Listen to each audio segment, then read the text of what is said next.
네, 여러분, 이번에는 책임윤리입니다. 학습지로는 29쪽이 되겠습니다. 29쪽 학습지고, 자, 수업 시간에 선생님이 학습지 미리 나눠 주었습니다. 그리고 여기는 제 책임윤리의 키워드 3줄 정도로만 아주 간략하게 적어줬어요. 그리고 보다 자세한 내용은 이렇게 지금 영상으로만 설명해 드리니까 영상 꼭 보시고 내용 정리해 주시면 좋겠습니다. 자, 책임윤리는 앞서 공부했던 실존주의보다 조금 더 지금과 가까운 현대에 등장한 윤리 이론이라고 할 수 있습니다. 실존주의자들이 이제 인간의 그 실존에 대해서 고민을 할 때는 세계 1, 2차 대전이 일어나고 난 후, 그 다음에 이 산업화의 폐단, 이런 것들 사람들이 비판적으로 생각하던 그 무렵이었다면, 책임윤리가 등장한 것은 조금 더 우리 사회가 발전하면서 과학기술의 영향력이 훨씬 더 커진, 이 과학기술 발전에 이제 그 화려한 이제 결과물 속에서 오히려 이것이 결국에는 우리 발목을 잡겠구나라는 생각을 하게 되는 그런 시점에 등장하게 되었습니다. 이 과학기술 발달로 인해서 환경 파괴가 점점 심해지고 있고, 이를 해결하기 위해서 우리는 어떻게 해야 하는가를 고민하면서 지금 이야기하고 있는 한스 요나스의 책임윤리가 등장하게 되었습니다.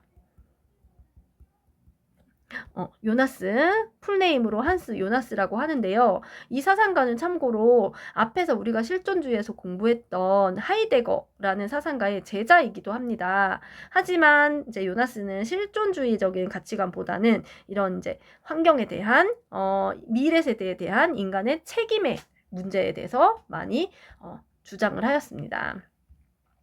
자, 요나스는 환경 파괴를 막기 위해서 우리는 예방적인 관점에서 또는 사전적인 관점에서 책임을 져야 한다고 얘기했습니다.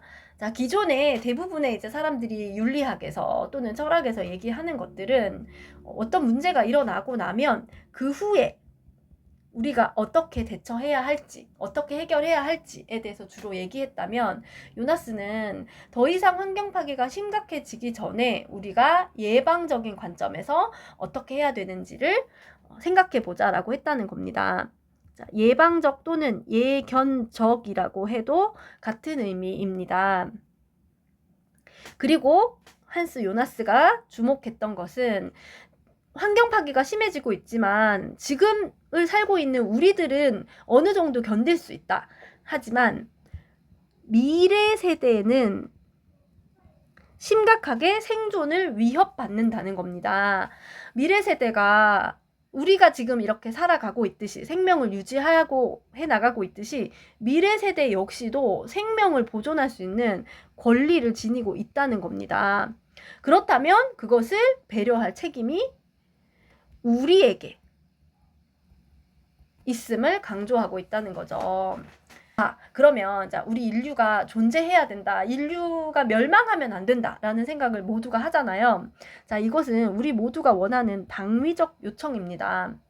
자, 그렇다면 인류가 멸망하지 않고 계속해서 존속해 나갈 수 있도록 우리가 지금을 살아가고 있는 우리 현 세대가 책임을 져야 한다는 겁니다.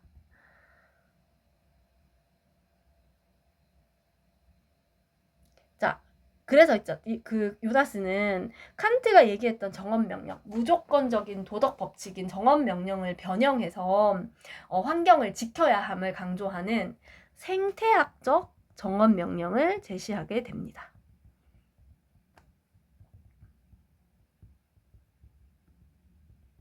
자, 이걸 통해서 우리가 알 수 있는 것은 환경을 지키는 것은 선택의 문제가 아니라 무조건 해야 된다라는 겁니다.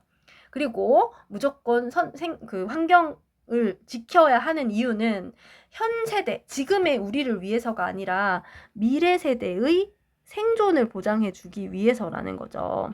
자, 이것이 1차적 책임입니다.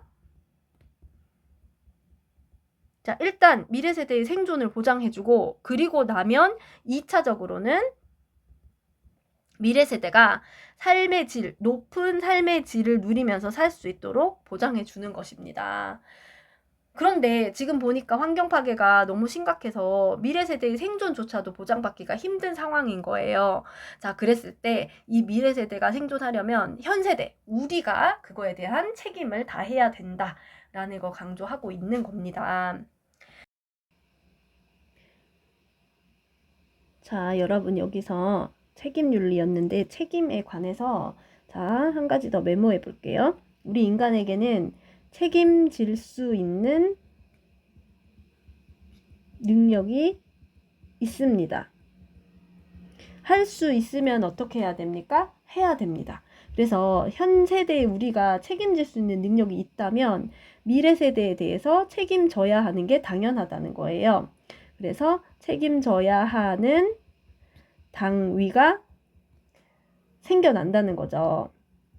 그래서 우리가 미래 세대에 대한 책임질 수 있는 능력을 갖고 있다면 책임을 져야 한다. 그것은 우리의 의무이자 당위이다. 그 근거가 될 수 있다고 요나스가 설명했습니다.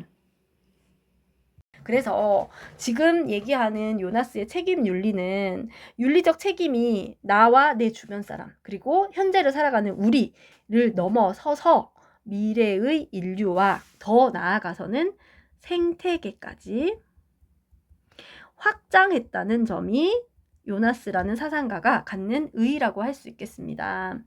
자, 그런데 여러분 여기 자, 우리가 잘 체크해야 될 거. 자, 미래의 인류 위에서는 미래 세대라고 했었잖아요. 그리고 여기 이제 생태계까지 확장하자고 얘기했는데 요나스의 관점에서는 인간과 생태계가 있다면 누가 더 중요합니까?